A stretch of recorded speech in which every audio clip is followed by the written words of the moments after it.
ৰেকৰ্ডখন অতি সোনকালে হ'ব লাগে সেইটো আমি মেছেজ দিব বিচাৰিছোঁ।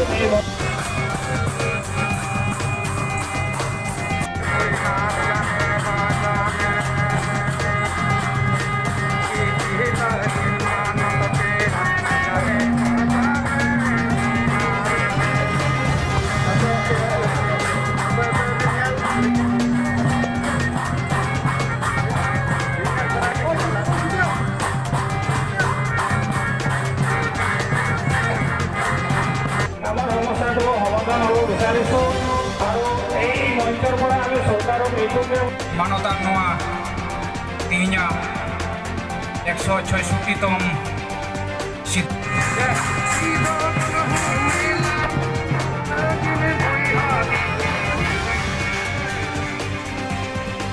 নিয়ে অক্ষৰে আৰ খবৰেৰ পেড়ামিনে মই পোন প্ৰথমে 166তম জাহেৰ বীৰ শহীদ সিধু আৰু কানহুৰ শহীদ দিৱস উপলক্ষে ৰাজ্যক বৈপ্লৱিক অভিনন্দন জ্ঞাপন কৰিছোঁ।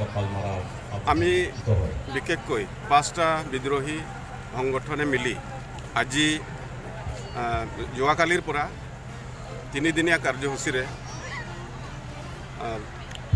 সিধু কানহু শহীদ দিৱসৰ আয়োজন কৰিছিলোঁ আৰু আমাৰ এই দিৱসত মুখ্য অতিথি হিচাপে অসমৰ মাননীয় মন্ত্ৰী ডক্টৰ হিমন্ত বিশ্ব শৰ্মাদেৱক আমি মুখ্য অতিথি হিচাপে ৰাখিছিলোঁ, কিন্তু তেখেতৰ বিশেষ অসুবিধাৰ কাৰণে হয়তো আমাৰ ইয়াত আহি নাপালেহি আৰু স্পেচিয়েল গেষ্ট হিচাপত BTCৰ চিফ মাননীয় প্ৰমোদ বড়ো দেৱকো আমি মাতিছিলোঁ, কিন্তু প্ৰমোদ বড়োই ইতিমধ্যে আমাক জনাইছে যে তেখেতৰ ডিপুটি চিফ যিজন আছে তেখেত আহিব আৰু আজি যি মেমৰেণ্ডাম আমি ছাবমিট কৰিম এইটো তেখেতৰ জৰিয়তে কৰিম।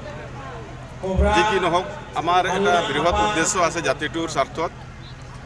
আমি অসমৰ আদিবাসীসকল জনজাতিকৰণৰ যি মৰ্যাদাৰ পৰা আমি বঞ্চিত হৈ আছোঁ, আমি দীৰ্ঘদিনীয়া সংগ্ৰাম কৰি কৰি চৰকাৰৰ লগত যিহেতু এতিয়া শান্তি প্ৰক্ৰিয়াৰে আলাপ আলোচনাবিলাক চলাই আহি আছোঁ, আমি বাৰে বাৰে চৰকাৰক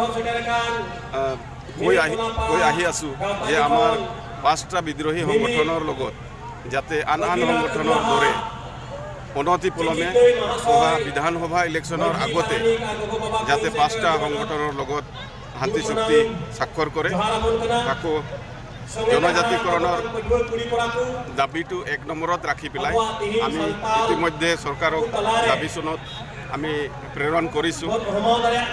তো আজিৰ সভাৰ তৰফৰ পৰা আজিৰ এই মঞ্চ তৰফৰ পৰা মই ৰাইজক আমাৰ অসম চৰকাৰক আহ্বান কৰিব বিচাৰিছোঁ যে আমাৰ জাতীয় যি সমস্যা আছে জনজাতিকৰণকে আদি কৰি আমাৰ একৰ্ড 5টা বিদ্ৰোহী সংগঠনৰ লগত একৰ্ড বিধানসভা ইলেকশ্যনৰ আগমুহূৰ্তত যাতে কৰে, অন্যথায় আদিবাসীসকলেও জবাব দিবলৈ সাজু হৈ আছে।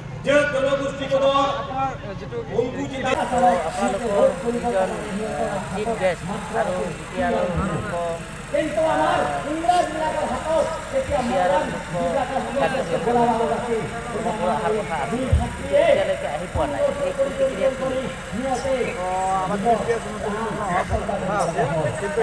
আজিৰ পৰা আহিব পৰা নাই, কিন্তু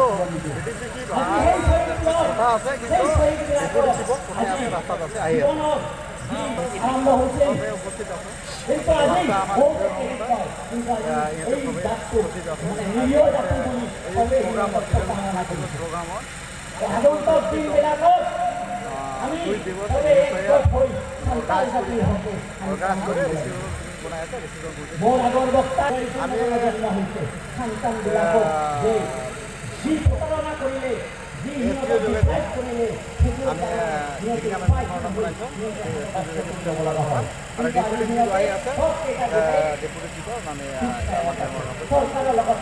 কি মেছেজ জনাব তেখেতসকলৰ চৰকাৰক? আপোনালোকৰ দাবীসমূহ কি কি আছে? আমাৰ মানে শিক্ষাৰ